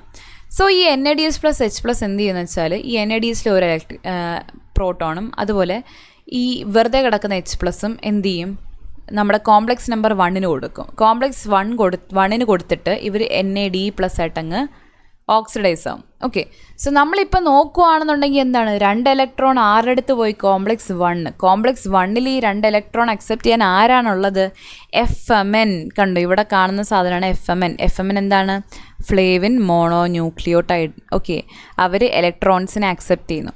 എന്നിട്ട് അപ്പം ഇലക്ട്രോൺസിനെ ആരെല്ലാം അക്സെപ്റ്റ് ചെയ്യുന്നു അവർക്ക് റിഡക്ഷൻ സംഭവിക്കും. ആൻഡ് അവർ ഇലക്ട്രോൺസിന് ഏത് നിമിഷം അവർ വേറെ ആർക്കെങ്കിലും കൊടുക്കുന്നു അന്നേരം അവർ ഓക്സിഡൈസ് ആവും. ഓക്കെ, സോ ഇവരെന്താണ്, ഇലക്ട്രോണിനെ അക്സെപ്റ്റ് ചെയ്ത് റെഡ്യൂസ് ആവുന്നു. അതിനുശേഷം ഈ ഇലക്ട്രോൺസിനെ ആർക്ക് കൊടുക്കുന്നു, അയൺ സൾഫർ സെൻറ്റർ. നമ്മൾ പറഞ്ഞു ഏകദേശം 8 അയൺ സൾഫർ സെൻറ്റേഴ്സ് ഉണ്ട്. അപ്പോൾ ഈ ഇലക്ട്രോൺസ് ഇവിടെ എല്ലാം ചാടി പാസ് ചെയ്ത് പോവും. ഓക്കെ, അപ്പോൾ എന്താണ്, FMN അവിടെ ഓക്സിഡൈസ് ആവും, അയൺ സൾഫർ സെൻറ്റേഴ്സ് അവിടെ റെഡ്യൂസ് ആവും. ഓക്കെ, ആൻഡ് ഈ അയൺ സൾഫർ സെൻറ്റേഴ്സിൽ പാസ് ചെയ്ത് ഏറ്റവും ലാസ്റ്റ് കമ്പോണൻ്റ് ആണ് ഈ അയൺ സൾഫർ സെൻറ്ററിൻ്റെ എന്താണ്, N2 എന്ന് പറയുന്നത്. അപ്പോൾ N2 കമ്പോണൻറ്റിലൂടെ ചെന്ന് കഴിയുമ്പോഴത്തേക്ക് നെക്സ്റ്റ് എന്താണ്, ഈ 2 ഇലക്ട്രോൺ അവിടുന്ന് ആർക്ക് പാസ് ചെയ്യും, നമ്മുടെ ഇന്നർ മെംബ്രെയിനിൽ വെറുതെ കറങ്ങുന്ന ഒരാളാണ് യുബിക്വിനോൺ ഈസ് റെപ്രസെൻറ്റഡ് ബൈ Q. അപ്പോൾ യുബിക്വിനോണിന് ഈ 2 ഇലക്ട്രോൺ കൊടുക്കും. അതൊരു കാരിയർ ആണല്ലോ. കൊടുത്തിട്ട് അവിടെ QH2 ആയിട്ട് മാറും. ആര്, യുബിക്വിനോൺ ആരായിട്ട് മാറും, യുബിക്വിനോൾ. നമ്മൾ പറഞ്ഞു QH2 എന്താണ്, യുബിക്വിനോളായിട്ട് കൺവേർട്ട് ചെയ്യുന്നു. ഓക്കെ, ഇതാണ് ഒരു പോയിന്റ്. ഇനി നെക്സ്റ്റ് എന്താ പറയുന്നതെന്ന് വെച്ചാൽ ഇവിടെ നമ്മൾ ഇലക്ട്രോൺസ് ഈ താഴേന്ന് മുകളിലോട്ട് പാസ് ചെയ്യുമല്ലോ. പാസ് ചെയ്യുന്ന സമയത്ത് ആക്ച്വലി ഇവിടെ ഒരു ഓക്സിഡേഷൻ റിഡക്ഷൻ സൈമൾട്ടേനിയസ്ലി നടക്കുന്നുണ്ട്. ഒരു റിഡക്ഷൻ പൊട്ടൻഷ്യലിൻ്റെ ഒരു ചേഞ്ച് സംഭവിക്കുന്നുണ്ട്. ആൻഡ് ഈ ചേഞ്ച് എന്ന് പറയുന്നത് എന്താണ്, അവിടെ ഒരു എനർജി ചേഞ്ചാണ് സംഭവിക്കുന്നത്. ആൻഡ് ഈ എനർജി ചേഞ്ച് കാരണം എന്ത് സംഭവിക്കും, നമ്മുടെ മാട്രിക്സിൽ കുറേ പ്രോട്ടോൺസ് ഉണ്ട്. ഇതിൽ നിന്ന് 4 പ്രോട്ടോൺസ് എങ്ങോട്ടേക്ക് പോവും, മാട്രിക്സിൽ നിന്ന് ഇൻ്റർ മെംബ്രെയിൻ സ്പേസിലോട്ട് സൈമൾട്ടേനിയസ്ലി ട്രാൻസ്ഫർ ആകും. ഓക്കെ, അതാണ് ഈ ആരോ വെച്ച്, പിങ്ക് ആരോ വെച്ചിട്ട് 4H+ കൊണ്ട് റെപ്രസെൻറ്റ് ചെയ്തേക്കുന്നത്. ഓക്കെ, ലെഫ്റ്റ് സൈഡിൽ പോയിൻറ്റ്സിലും പറയുന്നത് ഇതേ കാര്യങ്ങളൊക്കെ തന്നെയാണ്. ആ ഒരു പ്രോട്ടോൺ ഫ്ലക്സ്, ആ ഒരു എനർജി ചേഞ്ച് നമ്മൾ പ്രോട്ടോൺ ഫ്ലക്സ് എന്ന് വിളിക്കുന്നു. അത് കാരണം എന്താണ്, പ്രോട്ടോൺസ് മാട്രിക്സിൽ നിന്ന് ഇൻ്റർ മെംബ്രെയിൻ സ്പേസിലോട്ട് പാസ് ചെയ്യുന്നു. ഓക്കെ, ആൻഡ് ഇതാണ് ആ 4 പ്രോട്ടോൺസിൻ്റെ ട്രാൻസ്ഫർ എന്ന് പറയുന്നത്. ആൻഡ് ഇവിടെ ലെഫ്റ്റിൽ വലിച്ചു വാരി എഴുതിയിരിക്കുന്ന പോയിൻ്റ് കൊണ്ട് എന്താ ഉദ്ദേശിക്കുന്നതെന്ന് വെച്ചാൽ, ഇതിലെ ഈ 4 പ്രോട്ടോൺസ് ഉണ്ടല്ലോ, അപ്പം 4 പ്രോട്ടോൺസ് എന്ന് പറയുമ്പോഴത്തേക്ക് 4 സബ് യൂണിറ്റ്, കോംപ്ലക്സ് 1ഉം പല സബ് യൂണിറ്റ്സ് ആയിട്ട് ഡിവൈഡ് ചെയ്തിട്ടുണ്ട്. അതിലെ 4 സബ് യൂണിറ്റ്സ് വഴിയാണ്, ഓരോ സബ് യൂണിറ്റ് വഴി ഓരോ പ്രോട്ടോണിൻ്റെ ട്രാൻസ്ഫർ നടക്കുന്നു. ഇതിലെ 3 സബ് യൂണിറ്റ് എന്ന് പറയുന്നത് ആക്ച്വലി സോഡിയം പ്രോട്ടോൺ ആൻറ്റി പോർട്ടറാണെന്ന് വിശ്വസിക്കുന്നത്. അതായത് സോഡിയത്തിൻ്റെയും പ്രോട്ടോണിൻ്റെയും മൂവ്മെൻറ്റിന് വേണ്ടിയുള്ള കുഞ്ഞു ചാനൽസ് ആണെന്ന് വിശ്വസിക്കുന്നു. ആൻഡ് 4th വൺ എന്ന് പറയുന്നത് അടുത്തൊരു സൈറ്റ്, അതെന്ന് പറയുന്നത് സോഡിയം പ്രോട്ടോൺ ആൻറ്റി പോർട്ടർ അല്ലായിരിക്കാം, പക്ഷെ അതൊരു സബ് യൂണിറ്റാണ്. അതുവഴിയാണ് 4th പ്രോട്ടോൺ ട്രാൻസ്ഫർ അവിടെ നടക്കുന്നത്. സിംപ്ലി പറയുകയാണെങ്കിൽ 4 സബ് യൂണിറ്റ് ഉണ്ട് കോംപ്ലക്സ് നമ്പർ 1-ന്. ഈ 4 സബ് യൂണിറ്റ് വഴി 4 പ്രോട്ടോൺ മാട്രിക്സിൽ നിന്ന് ഇൻ്റർ മെംബ്രെയിൻ സ്പേസിലോട്ട് ട്രാൻസ്ഫർ ചെയ്യുന്നു. ഓക്കെ, അതാണ് അവിടെ സംഭവിക്കുന്നത്. ആൻഡ് ബാക്കി നമ്മൾ പറഞ്ഞ സെയിം പോയിൻറ്റ്സൊക്കെ ഇവിടെ ഇലക്ട്രോൺ ട്രാൻസ്ഫർ നടക്കുന്നു. അതുപോലെ QH2 ഇവിടെ ഫോം ചെയ്യുന്നു. ഇതാണ് കോംപ്ലക്സ് നമ്പർ 1 എന്ന് പറയുന്നത്. ഇനി കോംപ്ലക്സ് നമ്പർ 1-ന് കുറച്ച് ഇൻഹിബിറ്റേഴ്സ് ഉണ്ട്. അതായത് ഇലക്ട്രോൺ ട്രാൻസ്പോർട്ട് ചെയിനിനെ ഇൻഹിബിറ്റ് ചെയ്യാൻ കേപ്പബിലിറ്റിയുള്ള കുറേ കോമ്പോണൻറ്റ് കാര്യങ്ങളുണ്ട്. ഇലക്ട്രോൺ ട്രാൻസ്പോർട്ട് ചെയിൻ ഇൻഹിബിറ്റ് ആയാൽ എന്ത് സംഭവിക്കും, എനർജി പ്രൊഡക്ഷൻ നടക്കത്തില്ല. ഓക്കെ, അതാണ് ബേസിക്കലി പറയാനുള്ളത്. ആൻഡ് കോംപ്ലക്സ് 1-നെ ഇൻഹിബിറ്റ് ചെയ്യാൻ കേപ്പബിലിറ്റി ഉള്ള ആൾക്കാരാണ് ഒന്ന് അമൈറ്റൽ എന്ന് പറയുന്ന ഒരു ബാർബിറ്റുറേറ്റ് ഡ്രഗാണ്. റൊട്ടിനോൺ ഒരു പ്ലാന്റ് പ്രൊഡക്റ്റാണ്, ഇൻസെക്ടിസൈഡായിട്ട് നമ്മൾ യൂസ് ചെയ്യുന്നൊരു സംഭവമാണ്. അതുപോലെ പിയറിസിഡിൻ A, അതൊരു ആൻറ്റിബയോട്ടിക്കാണ്. ഇവർക്ക് 3 പേർക്ക് കോംപ്ലക്സ് 1-നെ ബ്ലോക്ക് ചെയ്യാനുള്ള കേപ്പബിലിറ്റി ഉണ്ട്. ഇതുപോലെ പല കോംപ്ലക്സിനെ, ഐ തിങ്ക് കോംപ്ലക്സ് 2, 4-നെ ബ്ലോക്ക് ചെയ്യുന്നതിനെ പറ്റി ഞാൻ ഇവിടെ പറഞ്ഞിട്ടില്ലെന്ന് തോന്നുന്നു, പക്ഷേ അവരെയും ബ്ലോക്ക് ചെയ്യാൻ കേപ്പബിലിറ്റി ഉള്ള ഡ്രഗ്സ് ഇവിടെ കാണും. സോ അങ്ങനെ ഒരുപാട് ഡ്രഗ്സ് ഉണ്ട്. അതിലെ കുഞ്ഞു എക്സാമ്പിൾസ് ആണ് ഈ കൊടുത്തേക്കുന്നത്. സോ ഇവർ 3 പേര് എന്താ ചെയ്യുന്നതെന്ന് വെച്ചാൽ, അയൺ സൾഫർ സെൻറ്ററിൽ നിന്ന് യുബിക്വിനോണിലോട്ടുള്ള ഇലക്ട്രോണിൻ്റെ ട്രാൻസ്ഫറിനെ തടയും. അതായത് അയൺ സൾഫർ സെൻറ്റേഴ്സ് എന്ന് പറയുന്നത് ഇവിടെ കുറേ അയൺ സൾഫർ സെൻറ്റേഴ്സ് ഉണ്ടെന്ന് ഞാൻ പറഞ്ഞല്ലേ, കുഞ്ഞു ഡോട്ട്സ്. അവിടെ നിന്ന് യുബിക്വിനോണിലേക്ക് ഇലക്ട്രോൺസ് പാസ് ചെയ്യുന്നതിനെ തടയുന്ന ഫംഗ്ഷനാണ് ഈ 3 ഡ്രഗ്സിനും ഉള്ളത്. സോ നമ്മളിപ്പം കോംപ്ലക്സ് 1 കവർ ചെയ്തു. ഇനി നമ്മൾ നെക്സ്റ്റ് നോക്കാൻ പോകുന്ന ആരെയാണ്, കോംപ്ലക്സ് നമ്പർ 2-നെയാണ്. സോ കോംപ്ലക്സ് നമ്പർ 2-നെയാണ് നമ്മൾ സക്സിനേറ്റ് ഡീഹൈഡ്രോജിനേസ് എന്ന് വിളിക്കുന്നത്. അതിനു മുമ്പ് ഞാൻ നിങ്ങളോട് പറഞ്ഞായിരുന്നല്ലേ, ഈ കോംപ്ലക്സ് നമ്പർ 1-ന് അതിൻ്റെ പേര് അത് നിങ്ങൾക്ക് സിമ്പിളാക്കി തരാമെന്നുള്ളത്. സോ ഇവിടെ നമ്മൾ കണ്ടല്ലേ, NADH യുബിക്വിനോൺ ഓക്സിഡോ റിഡക്റ്റേസ്. NADH ഇവിടെ നമ്മൾ നോക്കുവാണെങ്കിൽ NADH-ന് NADH ആരായിട്ട് മാറുന്നു, NAD+ ആയിട്ട്. അതിന് ഓക്സിഡേഷനാണ് സംഭവിക്കുന്നത്. അതേസമയം യുബിക്വിനോൺ, അതായത് QH2 ആയിട്ട് മാറുന്നു, അതിന് റിഡക്ഷനാണ് സംഭവിക്കുന്നത്. മനസ്സിലായോ? അതുകൊണ്ടാണ് നമ്മളതിനെ NADH യുബിക്വിനോൺ ഓക്സിഡോ റിഡക്റ്റേസ് അല്ലെങ്കിൽ NADH ഡീഹൈഡ്രോജിനേസ് എന്ന് വിളിക്കുന്നത്. ഇനി നമുക്ക് കോംപ്ലക്സ് 2-ലോട്ട് പോകാം. കോംപ്ലക്സ് 2-ൻ്റെ പേരാണ് സക്സിനേറ്റ് ഡീഹൈഡ്രോജിനേസ്. അതായത് സക്സിനേറ്റിൽ നിന്ന് ഹൈഡ്രജനെ റിമൂവ് ചെയ്യുക. അതാണ് കോംപ്ലക്സ് 2-ൻ്റെ പ്രത്യേകത എന്ന് പറയുന്നത്. And also it is the only membrane bound enzyme in the citric acid cycle. Citric acid cycle നമ്മൾ നേരത്തെ പഠിച്ച അതിൻ്റെ കേസിൽ നമ്മൾ സക്സിനേറ്റ് ഡീഹൈഡ്രോജിനേസ് എന്ന് പറയുന്ന ഒരു എൻസൈം പഠിക്കുന്നുണ്ട്. സോ സിട്രിക് ആസിഡ് സൈക്കിളിലെ ഒരേ ഒരു മെംബ്രെയിൻ ബൗണ്ട് എൻസൈമാണ് ആര്, സക്സിനേറ്റ് ഡീഹൈഡ്രോജിനേസ് എന്ന് പറയുന്നത്. ആൻഡ് ഇവരുടെ സ്ട്രക്ചർ നമ്മൾ നോക്കുവാണെങ്കിൽ 5 പ്രോസ്തെറ്റിക് ഗ്രൂപ്പ്, അതുപോലെ 4 ഡിഫറെൻറ്റ് പ്രോട്ടീൻ സബ് യൂണിറ്റ്സ് ഒക്കെ വെച്ച് കമ്പോസ്ഡ് ആണ്. ആൻഡ് ഇവിടെ നമ്മൾ നോക്കുവാണെങ്കിൽ sub unit C and D. Sub unit number C ഇവിടെ കാണാം, സബ് യൂണിറ്റ് ഡി ഇവിടെ കാണാം. ഇവരെന്ന് പറയുന്നത് ഇൻ്റഗ്രൽ മെംബ്രെയിൻ പ്രോട്ടീൻസ് ആണ്. അതായത് മെംബ്രെയിനിന് ഉള്ളിൽ തന്നെ ഇവർ എംബഡഡ് ആണ്. ആൻഡ് ഇവർക്ക് ഹീം ബി ഉണ്ട്. അതുപോലെ നമ്മുടെ യുബിക്വിനോണിന് വേണ്ടി ഒരു ബൈൻഡിങ് സൈറ്റും ഇവരുടെ ബോഡിയിൽ പ്രസൻ്റ് ആണ്. ഓക്കെ, ഇനി സബ് യൂണിറ്റ് എ ആൻഡ് ബിയുടെ കേസ് നമ്മൾ നോക്കുവാണെങ്കിൽ they extend into the matrix. കണ്ടോ, മാട്രിക്സിൽ എയും ബിയും എക്സ്റ്റെൻഡ് ആയി കിടക്കുകയാണ്. They contain 3 iron sulphur centres. അവർക്ക് 3 അയൺ സൾഫർ സെൻറ്റേഴ്സ് ഉണ്ട്. ഇവിടെ ആരോ വെച്ച് റെപ്രസെൻറ്റ് ചെയ്തിരിക്കുന്നു. ഫസ്റ്റ് സെൻറ്റർ ഇവിടെ ഉണ്ട്, second iron sulphur centre, third iron sulphur centre ഇവിടെ ഉണ്ട്. ആൻഡ് അതുപോലെ തന്നെ FAD, ഫ്ലേവിൻ അഡിനിൻ ഡൈന്യൂക്ലിയോടൈഡ്, അതും ഇവിടെ ബൗണ്ടാണ്. ആൻഡ് സക്സിനേറ്റ് ആണ് നമ്മുടെ സബ്സ്ട്രേറ്റ്, അതിനും ബൈൻഡ് ചെയ്യാനായിട്ടൊരു സൈറ്റ് ഇവിടെ ഉണ്ട്. അതാണ് സക്സിനേറ്റ് ബൈൻഡിങ് സൈറ്റ് എന്ന് പറഞ്ഞ് ഇവിടെ റെപ്രസെൻറ്റ് ചെയ്തേക്കുന്നത്. ഇതാണ് ഇതിൻ്റെ സ്ട്രക്ചറൽ ഫീച്ചേഴ്സ് എന്ന് പറയുന്നത്. ഇനി നമ്മുടെ ഇലക്ട്രോൺസിൻ്റെ മൂവ്മെൻറ്റ് നമ്മൾ നോക്കുകയാണെന്നുണ്ടെങ്കിൽ സക്സിനേറ്റ് ആണ് ഇവിടെ ഇലക്ട്രോൺ ഡോണർ എന്ന് പറയുന്നത്. സക്സിനേറ്റ് എന്ത് ചെയ്യുമെന്ന് വെച്ചാൽ ആദ്യമേ ചെന്ന് ഈ സക്സിനേറ്റ് ബൈൻഡിങ് സൈറ്റിൽ ചെന്ന് ബൈൻഡ് ചെയ്തിട്ട് ഇലക്ട്രോൺസ് ആർക്ക് കൊടുക്കും? FADക്ക് കൊടുക്കും. ഈ FADയിൽ നിന്ന് ഇലക്ട്രോൺസ് എങ്ങോട്ട് മൂവ് ചെയ്യും? നെക്സ്റ്റ് കാണുന്ന ആരാണ്? അയൺ സൾഫർ സെൻറ്റർ ആണ് അല്ലേ. അയൺ സൾഫർ സെൻറ്ററിലോട്ട് മൂവ് ചെയ്യും. അയൺ സൾഫർ സെൻറ്ററിൽ നിന്ന് മൂവ് ചെയ്തിട്ട് യുബിക്വിനോണിലോട്ട് ഇവർ മൂവ് ചെയ്യും. ഓക്കെ, അങ്ങനെ യുബിക്വിനോണിലോട്ട് മൂവ് ചെയ്തിട്ട് യുബിക്വിനോൺ 2 പ്രോട്ടോണിനെ അക്സെപ്റ്റ് ചെയ്ത് ആരായിട്ട് മാറും? യുബിക്വിനോളായിട്ട് കൺവേർട്ട് ചെയ്യും. ഓക്കെ, സോ ഇവിടെ നമ്മൾ ഇത്രയും നേരം പഠിച്ചത് വെച്ച് നോക്കുവാണെങ്കിൽ കോംപ്ലക്സ് 1ഉം കോംപ്ലക്സ് 2ഉം ആക്ച്വലി കുറച്ച് ഡിഫറെൻ്റ് ആണല്ലേ. കോംപ്ലക്സ് 1ൽ ആരാണ് ഇലക്ട്രോൺസ് ഡൊണേറ്റ് ചെയ്യുന്നത്? NADH ആണ്. കോംപ്ലക്സ് 2യിലോ സക്സിനേറ്റ് വന്നിട്ടാണ് ഇലക്ട്രോൺസ് ഡൊണേറ്റ് ചെയ്യുന്നത്. ഓക്കെ, ആൻഡ് ഇവരുടെ ഒരു പാത്വേ നമ്മൾ നോക്കുകയാണെന്നുണ്ടെങ്കിൽ ഇപ്പോൾ NADHൻ്റെ കേസിലാണെങ്കിൽ കോംപ്ലക്സ് 1, 3, 4 ഇത് 3ആണ് ഇവരുടെ പാസേജിൽ ഇൻവോൾവ് ആയിട്ടുള്ളത്. ഇനി കോംപ്ലക്സ് 2ൻ്റെ കേസിലാണെങ്കിൽ കോംപ്ലക്സ് 2, 3, 4. ഓക്കെ, രണ്ടിടത്തും ആരെയാണ് പ്രൊഡ്യൂസ് ചെയ്യുന്നത്? യുബിക്വിനോളിനെയാണ് നമ്മൾ പ്രൊഡ്യൂസ് ചെയ്യുന്നത്. എന്നിട്ട് കോംപ്ലക്സ് 3യിലോട്ട് നമ്മൾ പാസ് ചെയ്ത് കൊടുക്കുന്നു. ഓക്കെ, ആ ഒരു ബേസിക് ഐഡിയ മനസ്സിലായി എന്ന് ഞാൻ വിശ്വസിക്കുന്നു. ഇനിയും ഇവിടെ നമ്മൾ നോക്കുവാണെങ്കിൽ സബ് യൂണിറ്റ് ഡിയിൽ ഹീം ബി എന്ന് പറയുന്നൊരു സംഭവമുണ്ട്. ഹീം ബി ഇലക്ട്രോൺ ട്രാൻസ്പോർട്ട് ചെയിനിൽ അങ്ങനെ ഡയറക്റ്റ്ലി ഇൻവോൾവ് ഒന്നും അല്ല. പക്ഷെങ്കിൽ ഇവർക്കൊരു പ്രൊട്ടക്റ്റീവ് ഫങ്ഷൻ ഉണ്ട്. റിയാക്റ്റീവ് ഓക്സിജൻ സ്പീഷീസിൽ നിന്ന് നമ്മുടെ ഇലക്ട്രോൺ ട്രാൻസ്പോർട്ട് ചെയിനെ പ്രൊട്ടക്റ്റ് ചെയ്യുന്ന ഫങ്ഷനാണ് ആർക്കുള്ളത്? ഹീം ബിക്കുള്ളത്.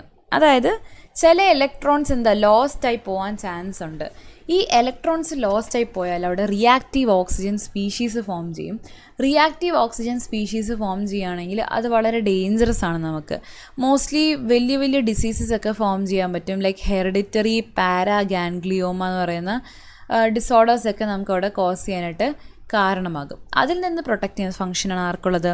ഹീം ബിക്കുള്ളത്. ഓക്കെ, സോ നമ്മളിപ്പം കോംപ്ലക്സ് 1നെ പറ്റി ഡിസ്കസ് ചെയ്തു, കോംപ്ലക്സ് 2നെ പറ്റിയും ഡിസ്കസ് ചെയ്തു. രണ്ടിടത്തും QH2 ആണ് പ്രൊഡ്യൂസ് ചെയ്യുന്നത് അല്ലേ. ഇനിയും നെക്സ്റ്റ് നമ്മൾ പഠിക്കാൻ പോകുന്ന കോംപ്ലക്സ് നമ്പർ 3 ആണ്. ഈ QH2നെയാണ് നമ്മൾ എങ്ങോട്ടേക്ക് അയക്കുന്നത്? കോംപ്ലക്സ് നമ്പർ 3യിലോട്ട് നമ്മൾ സെൻഡ് ചെയ്യുന്നത്. സോ കോംപ്ലക്സ് നമ്പർ 3നെ പറ്റി ഇപ്പം നമ്മൾ പറയുവാണെങ്കിൽ സൈറ്റോക്രോം BC1 കോംപ്ലക്സ് അല്ലെങ്കിൽ യുബിക്വിനോൺ സൈറ്റോക്രോം C ഓക്സിഡോ റിഡക്റ്റേസ് എന്നാണ് നമ്മളിതിനെ വിളിക്കുന്നത്. സോ നമ്മൾ എന്തുകൊണ്ടായിരിക്കും യുബിക്വിനോൺ സൈറ്റോക്രോം C ഓക്സിഡോ റിഡക്റ്റേസ് എന്ന് വിളിക്കുന്നത്? കാരണം നമ്മളിവിടെ QH2നെ കൊണ്ടുവരും അല്ലേ. QH2ൽ നിന്ന് ഇലക്ട്രോൺസ് നമ്മൾ പാസ് ചെയ്യാണ് കോംപ്ലക്സ് നമ്പർ 3ക്ക്. അപ്പം യുബിക്വിനോൺ അവിടെ ഓക്സിഡേഷൻ സംഭവിക്കുന്നു. അതുപോലെ സൈറ്റോക്രോം C ആണെന്ത് ഇലക്ട്രോൺസ് അക്സെപ്റ്റ് ചെയ്യുന്നത്, അതുകൊണ്ട് അവർക്ക് റിഡക്ഷൻ സംഭവിക്കുന്നു. അതുകൊണ്ട് യുബിക്വിനോൺ സൈറ്റോക്രോം C ഓക്സിഡോ റിഡക്റ്റേസ് എന്ന് പറയുന്ന പേരവിടെ വരുന്നു. ഇനി ഇതിൻ്റെ സ്ട്രക്ചർ നമ്മൾ നോക്കുകയാണെന്നുണ്ടെങ്കിൽ ഇതൊരു ഡൈമറായിട്ടാണ് എക്സിസ്റ്റ് ചെയ്യുന്നത്. ആൻഡ് മോണോമേഴ്സ്, അപ്പോൾ 2 മോണോമർ കാണും അല്ലേ. ഒരു ഡൈമർ എന്ന് പറയുമ്പോൾ 2 മോണോമർ ചേർന്നിട്ടാണ് ഒരു ഡൈമർ ഫോം ചെയ്യുന്നത്. ആൻഡ് ഓരോ മോണോമറിലും 11 സബ് യൂണിറ്റ്സ് നമുക്കവിടെ കാണാനായിട്ട് സാധിക്കും. ഇവിടെ നമുക്ക് കാണാൻ സാധിക്കുന്ന സബ് യൂണിറ്റ്സ് ഏതൊക്കെയാണ്? സൈറ്റോക്രോം B, ഗ്രീൻ കളറിലുള്ളതാണ് സൈറ്റോക്രോം B. അതിൽ 2 ഹീമുണ്ട്, ഹീം BL അതുപോലെ ഹീം BH. റെഡ് കളറിൽ റെപ്രസെൻ്റ് ചെയ്യുന്ന അതാണ് ഹീം BL അതുപോലെ ഹീം BH. പിന്നെ റിസ്കി അയൺ സൾഫർ പ്രോട്ടീൻസ് ഉണ്ട്, അതാണ് നമ്മൾ ഈ പർപ്പിൾ കളറിൽ കാണുന്ന പ്രോട്ടീൻസാണ് റിസ്കി അയൺ സൾഫർ പ്രോട്ടീൻ. പിന്നെ അതിലെന്താണ് അയൺ സൾഫർ സെൻറ്റേഴ്സ് കാണും. അതുപോലെ നമുക്ക് കാണാൻ പറ്റുന്ന വേറൊരു സംഭവമാണ് സൈറ്റോക്രോം C1. സൈറ്റോക്രോം C1 എന്ന് പറയുന്നത് ഈ ബ്ലൂ കളറിൽ റെപ്രസെൻ്റ് ചെയ്തേക്കുന്നതാണ്. ആൻഡ് അതിൻ്റെ ഹീമാണ് ഹീം C1 എന്ന് നമ്മൾ പറയുന്നത്. ഇതിൻ്റെ സ്ട്രക്ചറൽ കോംപ്ലിക്കേഷൻസ് ആണ് നമ്മളിപ്പോൾ ഇവിടെ നോക്കുന്നത്. ജസ്റ്റ് മനസ്സിലാക്കി വെക്കുക. ഓക്കെ, ആൻഡ് ഇതാണ് നമ്മളിവിടെ കാണുന്നത്. ഇവിടെ ഓൾസോ ഇവിടുത്തെ പ്രത്യേകത എന്താണ്, നമ്മൾ നോക്കുവാണെങ്കിൽ ഈ ഹീം C1 അതായത് സൈറ്റോക്രോം C1ഉം റിസ്കി അയൺ സൾഫർ പ്രോട്ടീനും കുറച്ച് ഇൻ്റർ മെംബ്രെയിൻ സ്പേസിലോട്ട് ബൾജ് ചെയ്തിരിക്കുകയാണല്ലേ. അപ്പോൾ ഇവരുടെ എബിലിറ്റി എന്താണ്, ഇവർക്ക് സൈറ്റോക്രോം സിയുമായിട്ട് കുറച്ച് കോണ്ടാക്റ്റിംഗ് എബിലിറ്റി ഉണ്ട്. സൈറ്റോക്രോം C എന്ന് പറയുന്നത് യുബിക്വിനോണെ പോലെ ഒരു ഫ്രീ ക്യാരിയറാണ്. ഓക്കെ, ഇൻ്റർ മെംബ്രെയിൻ സ്പേസിൽ കാണുന്ന ഒരു ക്യാരിയറാണ്. ഇവരുമായിട്ട് റിയാക്ട് ചെയ്യാനുള്ള കേപ്പബിലിറ്റി ആർക്കുണ്ട്, സൈറ്റോക്രോം C1 അതുപോലെ റിസ്കി അയൺ സൾഫർ പ്രോട്ടീൻസിന് ഉണ്ട്. ഇതാണ് സ്ട്രക്ചറിൽ നമ്മൾ കണ്ട കാര്യങ്ങൾ. നെക്സ്റ്റ് നമ്മൾ നോക്കാൻ പോകുന്ന കാര്യമാണ് ക്യൂ സൈക്കിൾ എന്ന് പറയുന്നത്, വിച്ച് ഈസ് വെരി ഇമ്പോർട്ടൻറ്റ്. അതായത് നമ്മൾ നേരത്തെ നോക്കിയപ്പം നമ്മൾ പറഞ്ഞായിരുന്നോ എന്ന് എനിക്ക് ഓർമ്മയില്ല. സൈറ്റോക്രോം സിക്ക് ഒരു പ്രത്യേകത ഉണ്ട്, ഇവർക്ക് ഒരു ഇലക്ട്രോൺ മാത്രമേ ക്യാരി ചെയ്യാനുള്ള കേപ്പബിലിറ്റി ഉള്ളൂ. പക്ഷേ QH2 എത്ര ഇലക്ട്രോൺസിനാണ് കൊണ്ടുവരുന്നത്, 2 ഇലക്ട്രോൺസിനെയും കൊണ്ടാണ് വരുന്നത്.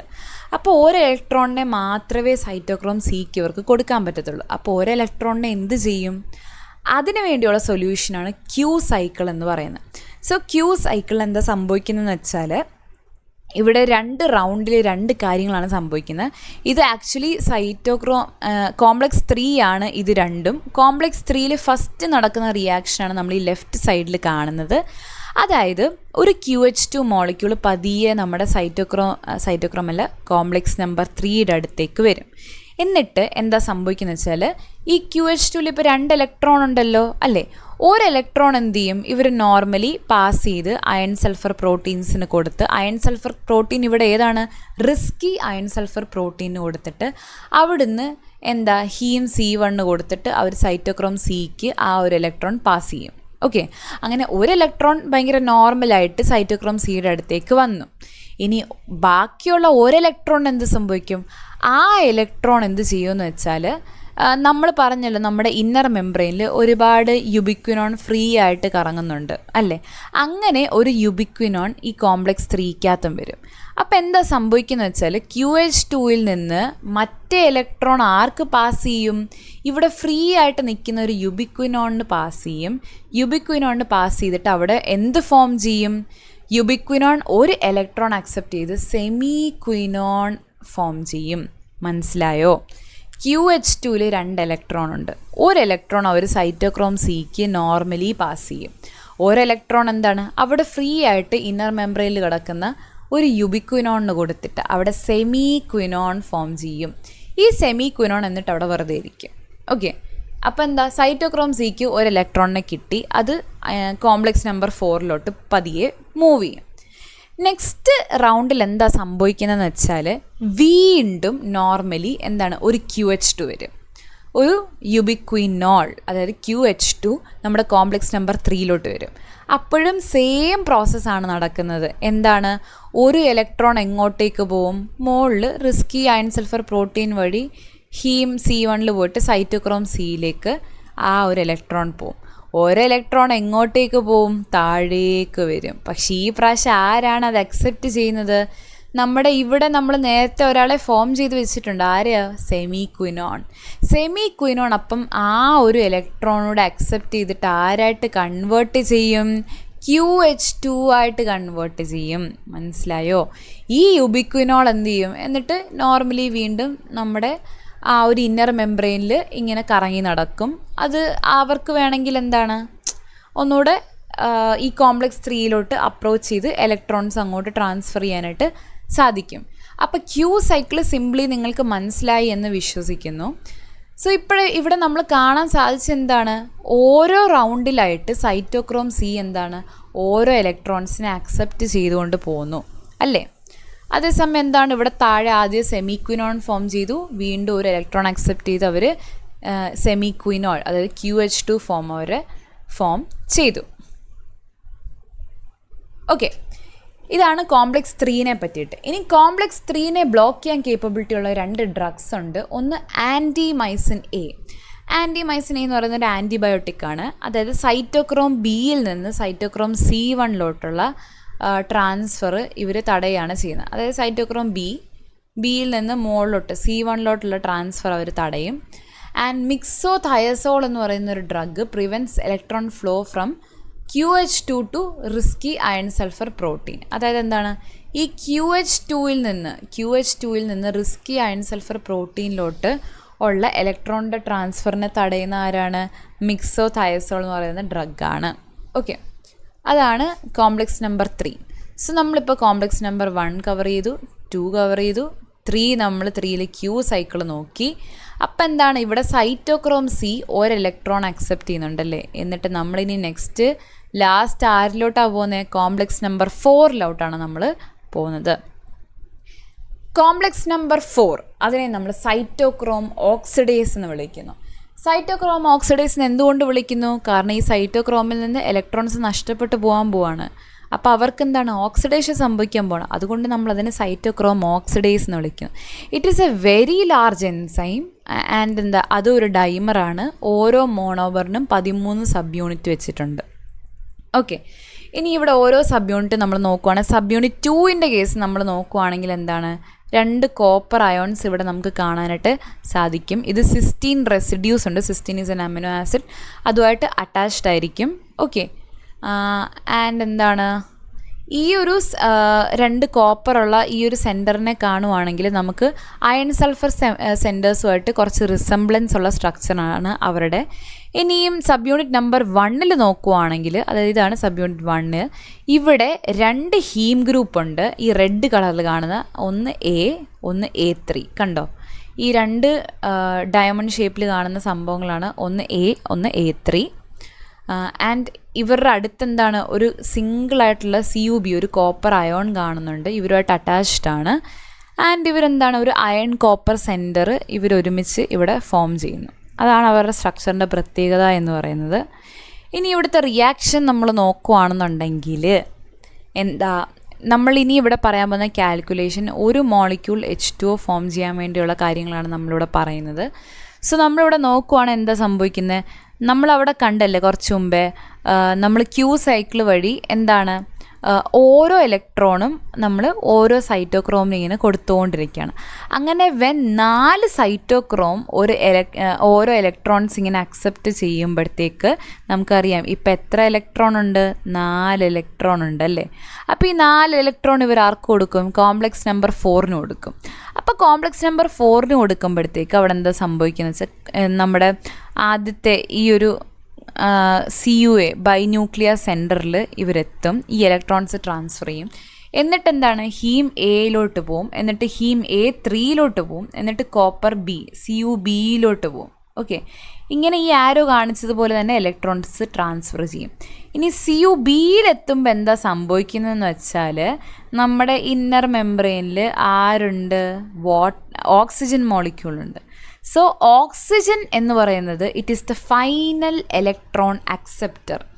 അതായത് ഈ ഓക്സിജൻ വന്നിട്ട് ഈ കോപ്പറിൽ നിന്ന് CuBയിൽ നിന്ന് ഇലക്ട്രോൺസ് അക്സെപ്റ്റ് ചെയ്തിട്ട് ആരെ ഫോം ചെയ്യും? H2O അവിടെ ഫോം ചെയ്യും. ഓക്കെ, ഈ ഞാൻ പറഞ്ഞ റിയാക്ഷൻസിലെല്ലാം എന്താണ്, ഇലക്ട്രോൺസ് ഇപ്പോൾ ട്രാൻസ്ഫർ ആയിട്ട് ഓരോ കോമ്പണൻസ് ഫോം ചെയ്യുന്നുണ്ട്. ഫോർ എക്സാമ്പിൾ ഇവിടെ വാട്ടർ ഫോം ചെയ്യാത്ത എന്താണ്, ഇലക്ട്രോൺസ് അക്സെപ്റ്റ് ചെയ്ത് ഇവിടെ വാട്ടർ ഫോം ചെയ്യുന്നു. അപ്പോൾ ഇവിടെ ഈ Hനെ ആര് കൊടുക്കും? H എന്ന് പറയുന്നത് ഇവരുടെ എല്ലാം കേസിൽ എവിടെ നിന്ന് വരുന്നു? മാട്രിക്സിൽ നിന്ന് അല്ലെ സബ്സ്ട്രേറ്റിൽ നിന്ന് എന്താണ് H വന്നിട്ട് ഇവിടെ ബൈൻഡ് ചെയ്യാണ് ചെയ്യുന്നത്. ഓക്കെ, സോ ബേസിക്കലി എന്താണ്, ഇവിടെ ഓക്സിജൻ മോളിക്യൂൾ ½ ഇവിടുത്തെ കാൽക്കുലേഷനിൽ ½ ആയിട്ട് 4 ഇലക്ട്രോൺസ് വന്ന് റിയാക്ട് ചെയ്യുന്നു, 2 പ്രോട്ടോൺസിനെ സബ്സ്ട്രേറ്റിൽ നിന്ന് എടുക്കുന്നു. ആൻഡ് നമുക്ക് എന്ത് കിട്ടുന്നു? 1 മോളിക്യൂൾ ഓഫ് വാട്ടർ അവിടെ കിട്ടുന്നു. ഫൈനൽ ഇലക്ട്രോൺ അക്സെപ്റ്റർ ആരാണ്? ഓക്സിജൻ ആണ്. ഓക്കെ, ആൻഡ് ഈ സമയത്ത് ഇവിടെ എന്താണ് സംഭവിക്കുന്നത്, ഇവിടെയും ഒരു ഇലക്ട്രോ കെമിക്കൽ അല്ലെ ഒരു പ്രോട്ടോൺ ഫ്ലക്സ് ഉണ്ട്, ആ ഒരു എനർജി ചേഞ്ച് ഉണ്ട്. എനർജി ചേഞ്ച് കാരണം എന്താണ് സംഭവിക്കുന്നത്, 2 പ്രോട്ടോൺ എവിടുന്ന് പമ്പാവും, മാട്രിക്സിൽ നിന്ന് മുകളിൽ പമ്പായി എങ്ങോട്ടേക്ക് പോവും, ഇൻ്റർ മെംബ്രെയിൻ സ്പേസിലോട്ട് അവിടെ പോവും. കോംപ്ലക്സ് 3യുടെ കേസിലും ഇതുപോലൊരു പ്രോസസ്സ് നടക്കുന്നുണ്ട്. അതായത് നമ്മൾ ക്യൂ സൈക്കിൾ പറഞ്ഞില്ലെന്നോ, ക്യൂ സൈക്കിൾ നടക്കുന്ന സമയത്ത് ഇവിടെ 4 പ്രോട്ടോൺസ് നമ്മുടെ മാട്രിക്സിൽ നിന്ന് ഇൻ്റർ മെംബ്രെയിൻ സ്പേസിലോട്ട് പോകുന്നുണ്ട്. ഫസ്റ്റ് സ്റ്റെപ്പിൽ നിങ്ങളിവിടെ നോക്കുവാണെങ്കിൽ 2 പ്രോട്ടോൺ പോകുന്നുണ്ട്. സെക്കൻഡ് സ്റ്റെപ്പിൽ 2 പ്രോട്ടോൺ മാട്രിക്സിൽ നിന്ന് ഇൻ്റർ മെംബ്രെയിൻ സ്പേസിലോട്ട് പോകുന്നുണ്ട്. അങ്ങനെ ടോട്ടൽ 4 പ്രോട്ടോണിൻ്റെ ട്രാൻസ്ഫർ കോംപ്ലക്സ് 3യിൽ സംഭവിക്കുന്നുണ്ട്. കോംപ്ലക്സ് 1ൽ എത്ര പ്രോട്ടോൺസ് ആയിരുന്നു, 4. കോംപ്ലക്സ് 2ൽ 1 പ്രോട്ടോൺസും പോകുന്നില്ല. കോംപ്ലക്സ് 3ൽ 4 പ്രോട്ടോൺസ്, കോംപ്ലക്സ് 4ൽ 2 പ്രോട്ടോൺസ്. ഓക്കെ, സോ അതാണ് ലാസ്റ്റ് പോയിൻ്റ് എന്ന് പറയുന്നത്. ആൻഡ് ഇവിടെയും സെയിം പറയുന്ന കാര്യങ്ങളൊക്കെ അതൊക്കെ തന്നെയാണ്. ഫൈനൽ റിയാക്ഷനൊക്കെ എഴുതി കാണിച്ചിരിക്കുന്നത്. സോ നമ്മളിപ്പോൾ 4 പ്രോട്ടോൺസിനെ 4 കോംപ്ലക്സിനെ പറ്റി ഡിസ്കസ് ചെയ്തു. Complex 1, complex 2, complex 3 and complex 4. So എന്താണ്, ആദ്യമേ ഇലക്ട്രോൺസിനെ ഓരോരുത്തർ ഡൊണേറ്റ് ചെയ്യാണ്. NADH ഡൊണേറ്റ് ചെയ്യുന്നു, സക്സിനേറ്റ് ഡൊണേറ്റ് ചെയ്യുന്നു. അങ്ങനെ ഇവർ ട്രാൻസ്ഫർ ആയി നമുക്ക് എന്ത് കിട്ടുന്നു ഫൈനലി, നമ്മുടെ ഓക്സിജൻ ഇലക്ട്രോൺസിനെ അക്സെപ്റ്റ് ചെയ്തിട്ട് നമുക്കവിടെ വാട്ടർ മോളിക്യൂൾ നമുക്കവിടെ ഫോം ചെയ്യുന്നു. ആൻഡ് ഇവരുടെ ഇടയ്ക്ക് കുറച്ച് ചേഞ്ചസ് വരുന്നുണ്ട്. അത് ഇലക്ട്രോ കെമിക്കൽ എനർജിയുടെ ഡിഫറൻസ് കാരണം മാട്രിക്സിൽ നിന്ന് ഇൻ്റർ മെംബ്രെയിൻ സ്പേസിലോട്ട് പ്രോട്ടോണിൻ്റെ ട്രാൻസ്ഫർ നടക്കുന്നുണ്ട്. ഇനി ഇൻ്റർ മെംബ്രെയിൻ സ്പേസിൽ അപ്പം നമ്മളിപ്പോൾ നോക്കുവാണെങ്കിൽ കുറേ പ്രോട്ടോൺസ് ഉണ്ടല്ലോ, ഇഷ്ടം പോലെ പ്രോട്ടോൺസ് ഉണ്ട് ഈ 3 കോംപ്ലക്സിൽ നിന്നും. ഇവരെന്ത് ചെയ്യുമെന്ന് വെച്ചാൽ നെക്സ്റ്റ് കോംപ്ലക്സ് നമ്പർ 5ൽ നിന്ന് തിരിച്ച് മാട്രിക്സിലോട്ട് വരും. ആ വരുന്ന സമയത്ത് മാട്രിക്സിലുള്ള ADP ATP ആയിട്ട് കൺവേർട്ട് ചെയ്യാണ് ചെയ്യുന്നത്. അതാണ് ATP സിന്തേസിൻ്റെ പ്രോസസ്സ് എന്ന് പറയുന്നത്. ഓൾറെഡി ഞാൻ അതിനെപ്പറ്റി ഒരു വീഡിയോ ചെയ്തിട്ടിട്ടുണ്ടെന്ന് തോന്നുന്നു. ഞാൻ ഉണ്ടെങ്കിൽ ലിങ്ക് ചെയ്തേക്കാം, ഇല്ലെങ്കിൽ നിങ്ങൾ ജസ്റ്റ് വെയിറ്റ് ചെയ്താൽ മതി. Next video hopefully very soon അതിനെ പറ്റിയിട്ട് ഞാൻ ചെയ്യാം. സോ ഇത്രയായിരുന്നു ഗൈസ് ഇന്നത്തെ നമ്മുടെ ഇലക്ട്രോൺ ട്രാൻസ്പോർട്ട് ചെയിൻ എന്ന് പറയുന്നത്.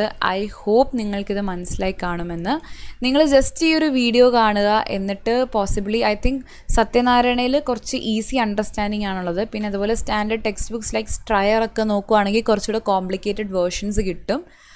നോക്കി മനസ്സിലാക്കിയാൽ മതി. ജസ്റ്റ് ഇവിടെ ഇലക്ട്രോൺസിൻ്റെ ഒരു പാസിംഗ് ഗെയിമാണ് സംഭവിക്കുന്നത്. അതിൻ്റെ ഇടയിൽ കുറേ പ്രോട്ടോൺസ് അങ്ങോട്ടും ഇങ്ങോട്ടൊക്കെ പോകുന്നു. ജസ്റ്റ് മനസ്സിലാക്കാൻ വളരെ സിമ്പിളാണ്. സോ ഐ ഹോപ്പ് നിങ്ങൾക്ക് ഈ വീഡിയോ മനസ്സിലായി എന്ന്. And thanks for watching.